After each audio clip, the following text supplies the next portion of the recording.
represent a lot of families who have concerns because they have an elderly family member who seems to be isolated or seems to be making friends with perhaps a paid caregiver or a contractor. Perhaps it's the landscaper, who knows who it is. But sometimes people come into the lives of elders when elders need care and when they need services and supports, and those people will befriend the elder and before long isolate the elder, and within time there's concern that the elder's assets are slipping away in the hands of the caregiver. I had one of these situations in a town in Massachusetts that's a fairly wealthy town, and an elder was living alone. Her family members were out of state. She had no children, no husband. She had a niece and nephew who were out of state. And they would visit periodically a couple of times a year, and they made sure that she had home health aides and that she had care. One of her home health aides was also a psychologist, which was unusual to begin with, and another one was a person who had an interest in different athletic businesses. So that was also a little curious. And the family was a little nervous about why she had brought in these caregivers who had other types of jobs that weren't exactly nurse's aide type of jobs. But they let it go. They would visit periodically.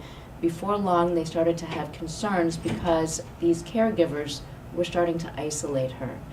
And they realized, after retaining my firm, that the elder had purchased waterfront homes for each of these women and had changed her estate planning documents so as to make these two women her trustees. There were gifts that were made of cash. The two women were living off of this woman, this elderly woman, and she was of diminished capacity. She was of diminished physical capacity and diminished mental capacity.